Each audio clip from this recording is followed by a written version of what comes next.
सोचिए कि कोई इंसान एक बिल्कुल शांत कमरे में बैठा है, अपना कुछ सामान्य सा काम कर रहा है, जैसे कि कोई किताब पढ़ रहा है या शायद अपनी कॉफी पी रहा है, और अचानक बिना किसी चेतावनी के ना उसके दिमाग में एक बहुत ही भयानक हिंसक या विनाशकारी विचार आता है। एक ऐसा विचार जो उसके स्वभाव के बिल्कुल विपरीत है। बिल्कुल। मतलब वो इंसान खुद अंदर से काम जाता है कि मैं ऐसा कैसे सोच सकता हूँ। आधुनिक मनोविज्ञान की भाषा में अगर कहें तो इसे इंट्रूसिव थॉट्स कहा जाता है ना। हाँ, सही कहा। और विज्ञान इसे सिर्फ दिमागी रसायनों का खेल मानता है। वही तो।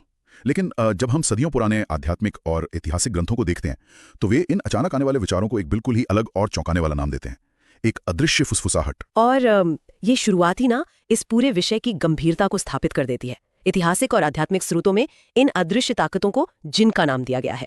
आमतौर पर आज के समाज में जिन्नों का जिक्र होते ही लोगों के दिमाग में वो हॉरर फिल्मों वाले बेतुके दृश्य या फिर पुरानी लोक कथाओं के जादुई चिराग घूमने लगते हैं। हाँ, वो धुएं से निकलने वाला जिन। बिल्कुल। लेकिन जिन विशिष्ट स्रोतों का हम आज विश्लेषण कर रहे हैं ना, उनमें इनका वर्णन किसी रहस्यमयी जादू के रूप में नहीं है, बल्कि नियमों पर आधारित एक बेहद जटिल और व्यवस्थित मनोवैज्ञानिक वास्तुकला के रूप में किया गया है।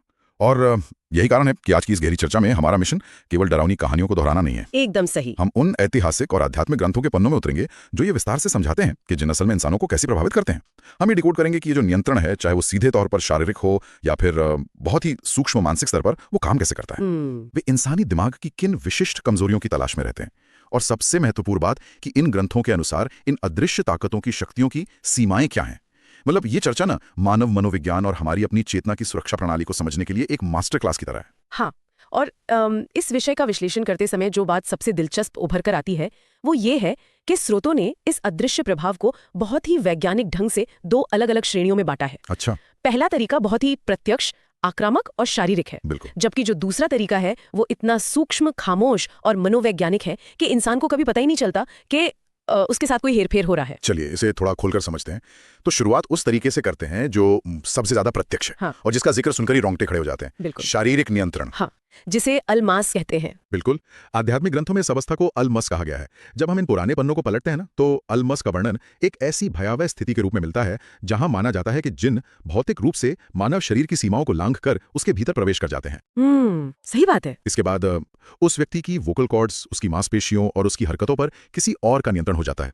अगर मैं इस पुरानी अवधारणा को आज की तकनीकी भाषा में समझने की कोशिश करूं तो क्या ये किसी कंप्यूटर सिस्टम में एक हैकर द्वारा घुसपैठ करके उसका रिमोट कंट्रोल लेने जैसा है? हाँ, ये एनालॉजी काफी अच्छी है। मतलब जहां असली यूजर अपने ही स्क्रीन के सामने बैठा है लेकिन कीबोर्ड और माउस पर अब उसका कोई बस नहीं चलता। ये हैकिंग वाली एनालॉजी काफी हद तक काम करती है, लेकिन इसमें एक बहुत बड़ा पेंच है। ये हैकिंग इतनी आसान और एक तरफा नहीं होती है। अच्छा। हाँ, पुराने विद्वानों और ग्रंथों ने अलमस्त की स्थिति को सामान्य मानसिक बीमारियों या मिर्गी के दौरों से बहुत स्पष्ट रूप से अलग रखा है।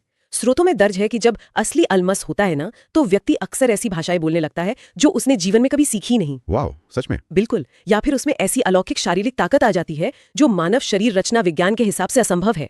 तो ये केवल कोई दिमागी भ्रम नहीं है। स्रोतों के अनुसार हैकर ने सचमुच सिस्टम के हार्डवेयर पर कब्जा कर लिया है। बाप रे। लेकिन आपकी उस कंप्यूटर एनालॉजी को अगर थोड़ा और आगे बढ़ाएं तो कोई भी हैकर किसी सिस्टम में तभी प्रवेश कर सकता है जब उस सिस्टम में पहले से कोई बग मौजूद हो या फिर उसका फायरवॉल पूरी तरह से निष्क्रिय हो चुका हो। अच्छा, तो इसका मतलब है कि ये जो घुसपैठ है ये अचानक रातों रात या किसी निर्दोष राह चलते व्यक्ति पर यूं ही नहीं हो जाती? बिल्कुल नहीं। स्रोतों के अनुसार पीड़ित के अपने सिस्टम में कोई ना कोई गहरी खामी होनी चाहिए जो इस हमले को आमंत्रित करती है। इस बात पर प्राचीन ग्रंथों में बहुत गहरा जोर दिया गया है। जिन चलते फिरते किसी भी स्वस्थ और सुरक्षित चेतना वाले इंसान पर अचानक कब्जा नहीं कर सकते। सही है। मानव शरीर और उसकी आत्मा के चारों ओर ना एक प्राकृतिक सुरक्षा चक्र, एक आध्यात्मिक ढाल मानी गई है। अलमस स्थापित करने के लिए एक बहुत ही अनुकूल अंधकारमय वातावरण की आवश्यकता होती है। मतलब ये खुद से बुलाई गई मुसीबत है एक तरह से। हाँ, ये अवस्था अक्सर तब घटित होती है जब कोई व्यक्ति लंबे समय तक अपनी आंतरिक और आध्यात्मिक स्वच्छता को नजरअंदाज करता है, या जब वो किसी गंभीर नैतिक पतन के कारण अपनी ढाल को खुद ही नष्ट कर देता है। जब घर का मुख्य दरवाजा अंदर से मजबूती से बंद हो ना, तो बाहर से कोई कितनी भी कोशिश कर ले वो भीतर नहीं आ सकता। अलमस एक बहुत ही दुर्लभ और चरम स्थिति है जो नियम से ज्यादा एक अपवाद है। ये जानकारी तो इस पूरी धारणा को हॉरर सिनेमा की उस घिसी पिटी कहानी से बिल्कुल अलग कर देती है। हाँ, बिल्कुल। जहाँ एक निर्दोष व्यक्ति बिना किसी कारण के अचानक किसी बुरी आत्मा का शिकार बन जाता है। यहाँ तो एक स्पष्ट कार्य कारण का नियम काम कर रहा है। एकदम सही बात है। लेकिन अगर अलमस यानी शारीरिक हैकिंग इतनी दुर्लभ और चरम स्थिति है जिसके लिए इंसान की अपनी बड़ी चूक की जरूरत होती है, तो फिर ये अदृश्य ताकतें रोजमर्रा के जीवन में अपना प्रभाव कैसे डालती हैं? और यहीं से हम उस दूसरे तरीके की तरफ मुड़ते हैं। हाँ, यहाँ बात सच में बहुत रोचक हो जाती है, क्योंकि वो दूसरा तरीका शायद अधिक खतरनाक है, मनोवैज्ञानिक प्रभाव। बिल्कुल। शारीरिक नियंत्रण तो कुछ ऐसा है जैसे किसी विदेशी सेना ने सीधा हमला करके आपके महल की दीवारों को तोड़ दिया हो। हाँ, हाँ। इसमें शोर है, हंगामा है और दुश्मन साफ दिखाई देता है। हाँ, सबको पता चल जाता है। लेकिन जो दूसरा तरीका है वो है खामोश मनोवैज्ञानिक हेरफेर। इसे स्रोतों की भाषा में वसवसा कहा गया है। वसवसा। इसका शाब्दिक अर्थ है बहुत ही धीमी आवाज में फुसफुसाना। ये इतना धीमा होता है कि इसे कानों से नहीं सुना जा सकता। ये सीधे चेतना में गूंजता है। वसवसा, ये शब्द सुनने में ही एक अजीब सा रहस्य समेटे हुए है। अगर हम इसके काम करने के तंत्र का विश्लेषण करें तो ये आधुनिक दुनिया की सोशल इंजीनियरिंग से बहुत मेल खाता है ना। हाँ, काफी हद तक। वसवसा का सीधा सा अर्थ है इंसान के दिमाग या दिल में बुरे विचारों, गहरी शंकाओं और भ्रम को इतनी खामोशी से डाल देना कि व्यक्ति को भनक तक न लगे। बिल्कुल। मुझे तो ये विचार सीधे तौर पर वो हॉलीवुड फिल्म इंसेप्शन की याद दिलाता है। अरे हाँ, इंसेप्शन बेहतरीन उदाहरण है। उस फिल्म का पूरा आधार ही ये था कि किसी व्यक्ति के अवचेतन मन में एक विचार इतनी गहराई से बो देना कि जागने पर उस व्यक्ति को लगे कि ये विचार उसका अपना ही है। वसवसा सबसे घातक हथियार इसीलिए है क्योंकि इंसान को अक्सर लगता है कि ये सारी नकारात्मक बातें, ये शंकाएं उसकी अपनी ही तार्किक सोच और बुद्धिमत्ता का परिणाम है। सही कहा। और अगर हम इसे और भी व्यापक नजरिए से देखें ना, तो ये एक निरंतर चलने वाला जीवन भर का आंतरिक युद्ध है। जीवन भर का? हाँ। अल्मसिस में भौतिक बल का इस्तेमाल हो रहा था, लेकिन वसवसा में जिन किसी भी तरह के बल का प्रयोग नहीं करता है। अच्छा। वो केवल इंसान के खुद के तर्कों को, उसकी खुद की आंतरिक आवाज को उसी के खिलाफ एक हथियार में बदल देता है। ये एक बेहद चालाकी भरी रणनीति है। हाँ, खतरनाक है। स्रोत विस्तार से बताते हैं कि वसवसा कभी भी सीधे तौर पर बुराई का आदेश नहीं देता। वो केवल एक सुझाव देता है या इंसान के किसी अच्छे इरादे के प्रति एक छोटा सा शक पैदा कर देता है। क्या इसका कोई ऐसा उदाहरण है जिसे रोजमर्रा की जिंदगी से जोड़ा जा सके, ताकि ये स्पष्ट हो सके कि ये फुसफुसाहट असल में सुनाई कैसी देती है? हाँ बिल्कुल, एक बहुत ही सटीक उदाहरण लेते हैं। मान लीजिए कोई व्यक्ति अपनी आय का एक हिस्सा किसी जरूरतमंद की मदद के लिए दान करने का विचार करता है। ठीक है। ये एक शुद्ध और नेक विचार है। अब वसवसा सीधे ही नहीं कहेगा कि तुम दान मत करो क्योंकि ये बुरा है। तो वो क्या कहेगा? इसके बजाय वो फुसफुसाएगा कि अगर तुमने आज ये पैसे दे दिए तो कल अगर तुम्हारी अपनी नौकरी चली गई तो क्या होगा? तुम्हारे बच्चों की शिक्षा का क्या होगा? तुम्हें भविष्य के लिए व्यवहारिक होना चाहिए। ओहो। अब ध्यान दीजिए, विचार बाहर से आया है, लेकिन उसे व्यावहारिकता और जिम्मेदारी का तार्किक जामा इंसान खुद पहना रहा है, जिनने केवल उस सर्वाइवल इंस्टिंक्ट को ट्रिगर किया है। वाह, यानी वो सिर्फ एक छोटा सा शंका का बीज बोता है और इंसान खुद अपने तर्कों, अपने डरों और अपनी असुरक्षाओं के पानी से उस पैर को बड़ा करता है। बिल्कुल, इंसान खुद वो काम करता है। ये सच में परेशान करने वाला है यार, क्योंकि यहाँ हमारी अपनी ही बुद्धिमत्ता, जिस पर हमें इतना गर्व होता है, वो हमारे खिलाफ काम कर रही होती है। सही बात है। इंसान सोचता है कि वो बहुत प्रैक्टिकल हो रहा है, दूरदर्शी बन रहा है, जबकि असल में वो किसी अदृश्य फुसफुसारक के प्रभाव में आकर अपनी ही इंसानियत या नैतिकता से समझौता कर रहा होता है। और यही इसकी सबसे बड़ी ताकत है। स्रोतों में इस बात को बार बार दोहराया गया है कि वसवसा का मूल स्वरूप कभी भी जबरदस्ती का नहीं होता। वो केवल एक आमंत्रण है, एक विकल्प को आकर्षक बनाकर पेश करने की कला है। लेकिन उस विकल्प को चुनना या न चुनना, उस विचार को खारिज करना या उस पर अमल करना, ये निर्णय अंततः पूरी तरह से इंसान के ही हाथ में होता है। मतलब चॉइस हमारी है। बिल्कुल, इंसान की अपनी स्वतंत्र इच्छा इस पूरी प्रक्रिया में हमेशा सर्वोच्च रहती है। इसी कारण से आध्यात्मिक ग्रंथ वसवसा को एक बीमारी नहीं बल्कि मानव चेतना की एक निरंतर चलने वाली परीक्षा के रूप में प्रस्तुत करते हैं। अब यहाँ एक बहुत ही महत्वपूर्ण तार्किक सवाल खड़ा होता है। पूछिए। अगर जिन केवल सुझाव देते हैं वसवसा के जरिए, या वे तभी शरीर में प्रवेश कर पाते हैं अलमस्क के जरिए जब इंसान के सिस्टम में पहले से कोई बड़ी कमी हो, तो फिर इंसान सबसे ज्यादा संवेदनशील किन पलों में होता है? बहुत अच्छा सवाल है। वो कौन सी मानसिक या भावनात्मक अवस्थाएं हैं जब ये जो आध्यात्मिक फायरवॉल है ये पूरी तरह से काम करना बंद कर देता है? जिन स्रोतों का हम विश्लेषण कर रहे हैं वे बहुत स्पष्ट रूप से कुछ मानवीय कमजोरियों का उल्लेख करते हैं जो सीधे तौर पर जिन्नों के लिए प्रवेश द्वार का काम करती हैं। हाँ बिल्कुल। इनमें सबसे ज्यादा जोर दो विशिष्ट अवस्थाओं पर दिया गया है, क्रोध और गफलत यानी उदासीनता। मानव मनोविज्ञान में ना इन दोनों अवस्थाओं की जड़ें बहुत गहरी हैं और प्राचीन विद्वानों ने मनोवैज्ञानिक विश्लेषण और आध्यात्मिक ज्ञान को मिलाते हुए ये निष्कर्ष निकाला कि ये भावनाएं केवल शरीर के रसायन नहीं है बल्कि ये आत्मा के दरवाजे हैं। अगर हम पहले बिंदु यानी क्रोध की बात करें तो मेरे दिमाग में एक व्यावहारिक एनालॉजी आ रही है। क्या अत्यधिक गुस्सा करना अपने ही घर का मुख्य दरवाजा पूरा खोलकर असुरक्षा अलार्म बंद करके सो जाने के समान है? हाँ, ये एकदम सटीक तुलना है। हम सब ने यह महसूस किया है कि जब इंसान भीषण गुस्से में होता है ना, तो वो एक तरह से अंधा हो जाता है। उसकी तार्किक क्षमता, उसका विवेक, सही और गलत में फर्क करने की उसकी ताकत, सब कुछ उस क्षण के लिए काम करना बंद कर देता है। यहाँ हमें ना क्रोध के प्रकार और उसके स्तर को गहराई से समझना होगा। हर इंसान को कभी न कभी गुस्सा आता है, ये एक स्वाभाविक मानवीय भावना है। रुको, यही मेरा सवाल था। अगर क्रोध से दरवाजे खुलते हैं तो दुनिया में हर इंसान कभी ना कभी गुस्सा करता है। हाँ। तो क्या हर बार ट्रैफिक जैम में फंसने पर जब किसी को गुस्सा आता है या ऑफिस में बॉस से बहस होती है तो क्या वो हैक हो रहा होता है? ये तो बहुत डरावना विचार है। ये एक बहुत ही वाजिब सवाल है और यहीं पर स्रोत एक सूक्ष्म लेकिन महत्वपूर्ण अंतर स्पष्ट करते हैं। यहाँ बात रोजमर्रा की सामान्य खींच या नाराजगी की नहीं हो रही है। अच्छा, फिर किस तरह का गुस्सा? आध्यात्मिक ग्रंथ जिस क्रोध को प्रवेश द्वार मानते हैं ना, वो अंधा और अनियंत्रित क्रोध है, जहाँ इंसान की बुद्धि पूरी तरह से लकवाग्रस्त हो जाती है। जब इंसान इस स्तर के क्रोध में होता है तो उसके भीतर चेतना का एक वैक्यूम या शून्यता पैदा हो जाती है।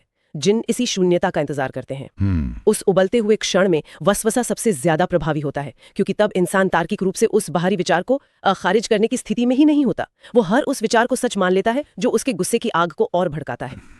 इसका मतलब है कि जब कोई व्यक्ति गुस्से में आकर कुछ ऐसा तोड़फोड़ देता है या किसी करीबी को ऐसे कड़वे शब्द बोल देता है जिनका उसे बाद में जीवन भर पछतावा होता है और वो सोचता है कि पता नहीं उस वक्त मुझ पर क्या सवार था। बिल्कुल। तो उस समय शायद वो सिर्फ अपने ही गुस्से से संचालित नहीं हो रहा होता, उस खुले दरवाजे से आकर किसी अदृश्य प्रभाव ने उस आग में घी डालने का काम किया होता है। एकदम सही। यह अवधारणा क्रोध को सिर्फ एक भावना से बढ़ाकर एक सुरक्षा खतरा बना देती है। और दूसरी सबसे बड़ी कमजोरी जो बताई गई है वो है गफलत। गफलत। इसका मतलब केवल चीजों को भूल जाना नहीं है, बल्कि ईश्वर की याद, नैतिक मूल्यों और जीवन के एक उच्च उद्देश्य से पूरी तरह बेखबर होकर सिर्फ भौतिक दुनिया की दौड़ में अंधे होकर खो जाना है। मनोवैज्ञानिक और आध्यात्मिक नजरिए से देखें तो ना, गफलत को क्रोध से भी कहीं ज्यादा खतरनाक स्थिति माना गया है। सच में। हाँ, क्योंकि क्रोध तो एक उफान है जो आता है और कुछ समय बाद शांत हो जाता है, लेकिन गफलत एक स्थायी अवस्था बन सकती है। अच्छा, ये बात तो है। गफलत का मतलब है कि इंसान का अपनी उच्च चेतना से, अपने आध्यात्मिक मूल से संपर्क पूरी तरह कट चुका है। ये एक तरह का आध्यात्मिक एनेस्थीसिया है। आध्यात्मिक एनेस्थीसिया, वाओ। जब कोई व्यक्ति लगातार इस अवस्था में रहता है ना, तो उसका सिस्टम पूरी तरह से असुरक्षित हो जाता है। वहां कोई गार्ड ड्यूटी पर नहीं है, सब खुला पड़ा है। बिल्कुल। ऐसे व्यक्ति के विचारों को दिशा देना, उसे और ज्यादा भौतिकता, लालच या अनैतिक रास्तों की तरफ खामोशी से धकेलना जिन्नों के लिए बहुत आसान हो जाता है। इसलिए ये समझना बहुत जरूरी है कि जिन्नों का ये पूरा प्रभाव उनकी अपनी किसी असीमित शक्ति का परिणाम नहीं है, बल्कि ये इंसान की अपनी लापरवाही और उसकी आंतरिक कमजोरियों का सीधा परिणाम है। यार, ये एक बहुत ही सशक्त और गहरी बात है।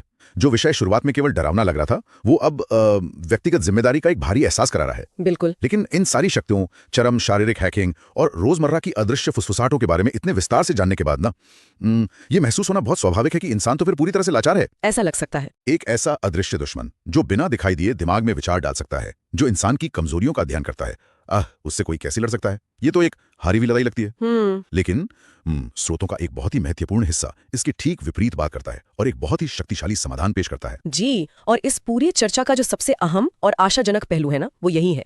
प्राचीन ग्रंथ इस बात को लेकर एकमत हैं कि ये कोई एक तरफा लड़ाई नहीं है जहां इंसान महज एक कठपुतली है। तो इस सब का असल मतलब क्या है? मैं बताती हूँ। स्रोतों में ये बहुत ही स्पष्ट शब्दों में बताया गया है कि जिन्नों की शक्ति असीमित बिल्कुल नहीं है, वो सर्वशक्तिमान नहीं है। सही कहा। विशेष रूप से अल्लाह के नेक बंदों के मामले में ना, ग्रंथ साफ तौर पर कहते हैं कि जिन्नों का उन पर कोई वास्तविक अधिकार या सत्ता स्थापित नहीं हो सकती। क्या इसका सीधा सा मतलब यह है कि जब तक इंसान खुद अपने घुटने ना टेक दे, जब तक वो खुद उस फुसफुसाहट को स्वीकार करके उसे अपना ना मान ले, तब तक कोई भी अदृश्य ताकत उस पर हावी नहीं हो सकती? एकदम सही।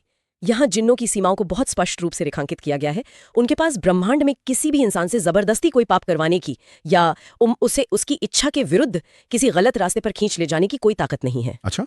जैसा कि हमने पहले देखा, वे केवल निमंत्रण दे सकते हैं, वे एक भ्रम पैदा कर सकते हैं, चीजों को उनके असली रूप से अलग और आकर्षक दिखा सकते हैं। लेकिन जो लोग नेक बंदे हैं, यहाँ नेक बंदों से तात्पर्य उन लोगों से है जो निरंतर आध्यात्मिक रूप से जागरूक रहते हैं, जिनका अपनी आस्था से गहरा जुड़ाव है और जो गफलत की नींद में नहीं जीते, उनके लिए जिन्नों की ये सारे ताकत बहुत ही मामूली और प्रभावहीन हो जाती है। यानी निरंतर जागरूकता ही वो असल एंटीवायरस है जो इस सिस्टम को सुरक्षित रखता है। बिल्कुल।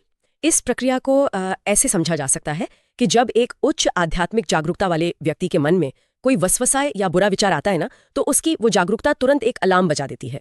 वो पहचान लेता है। हाँ, वो व्यक्ति उस विचार को तुरंत पहचान लेता है और खुद से कहता है कि ये विचार मेरे सिद्धांतों और मेरे स्वभाव से मेल नहीं खाता, ये मेरा विचार नहीं है। वो उस बाहरी फुसफुसाहट को उसी क्षण खारिज कर देता है।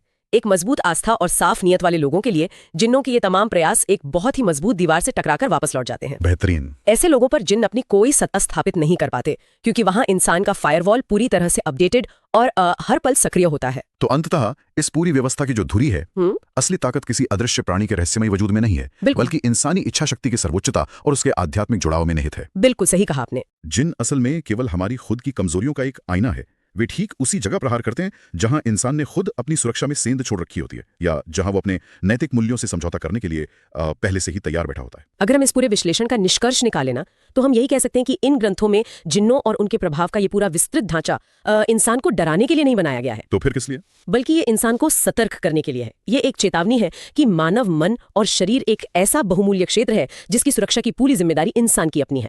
अदृश्य ताकतें कोई ऐसे राक्षस नहीं है जो बिना वजह किसी पर टूट पड़ेंगे। वे एक ऐसा प्रभाव है जो केवल मानवीय गफलत, हमारे अनियंत्रित क्रोध और हमारी आध्यात्मिक शून्यता की खाद पर पनपते हैं। तो आज की इस गहरी चर्चा को अगर एक धागे में पिरोकर देखा जाए ना, तो तस्वीर बहुत साफ हो जाती है। बिल्कुल। जिन्नों का प्रभाव चाहे वो शरीर पर कब्जा करने वाला अलमस हो या रोजमर्रा की जिंदगी में दिमाग में गूंजने वाला वसवसा, ये कोई अजेय या एक तरफा ताकत नहीं है। नहीं, बिल्कुल नहीं। ये पूरी तरह से एक प्रतिक्रियात्मक प्रणाली है। ये केवल तभी काम करती है जब इंसान का अपना सिस्टम उसे काम करने की अनुमति देता है। इस विस्तृत चर्चा ने श्रोताओं को हॉरर फिल्मों के उस लाचार और बेबस इंसान की छवि से निकालकर एक ऐसे जागरूक और सशक्त व्यक्ति की जगह पर खड़ा कर दिया है जिसके पास अपनी चेतना की रक्षा करने की पूरी क्षमता मौजूद है। और ये असीमित क्षमता किसी बाहरी जादुई हथियार से नहीं, बल्कि इंसान के अपने ही अंदर के अनुशासन, अपनी तीव्र भावनाओं पर नियंत्रण और अपने आध्यात्मिक स्रोत के साथ एक मजबूत जुड़ाव से पैदा होती है। सही बात है। जब कोई व्यक्ति अपने भीतर के शोर को, अपने अहंकार और क्रोध को शांत करना सीख लेता है, न केवल तभी वो बाहर से आने वाली उन बेहद सूक्ष्म फुसफुसाहटों को साफ तौर पर पहचान सकता है और उन्हें जड़ से नकार सकता है। इस अद्भुत विश्लेषण को समाप्त करते हुए हम सबके सोचने के लिए एक बहुत ही गहरा और विचारोत्तेजक सवाल है जो शायद काफी देर तक श्रोताओं के दिमाग में गूंजता रहेगा। बताइए। आज हमने वसवसा के काम करने के तरीके पर विस्तार से बात की कि कैसे बाहर से आए हुए सुझाव और फुसफुसाहटें इंसान को बिल्कुल उसके अपने विचारों की तरह महसूस होते हैं। तो जरा इस पे गौर कीजिए। दिन भर में एक आम इंसान के दिमाग में चलने वाले अनगिनत विचारों में से, उन हजारों ख्यालों और तर्कों में से असल में कितने विचार पूरी तरह से उस इंसान के अपने हैं? वाह, ये सोचने वाली बात है। और उनमें से कितने विचार केवल किसी अदृश्य बाहरी प्रभाव की खामोश फुसफुसाहट हैं जिन्हें इंसान ने बिना सोचे समझे अपना मान लिया है? बिल्कुल। शायद अगली बार जब बिना किसी ठोस कारण के अचानक कोई तीव्र क्रोध, बेवजह की ईर्ष्या या कोई गहरी निराशा का विचार मन में आए ना, तो उस विचार के तेज बहाव में बह जाने से पहले एक पल के लिए रुकना बहुत दिलचस्प होगा। हाँ, रुककर सोचना होगा। बस एक पल के लिए रुककर खुद से ये पूछना कि इस विचार का असली लेखक कौन है? इंसान खुद या कोई और? सच्चे इल्म को लोगों तक पहुंचाने के लिए हमारा साथ दें, वीडियो को ज्यादा से ज्यादा शेयर करें और चैनल को सब्सक्राइब करें।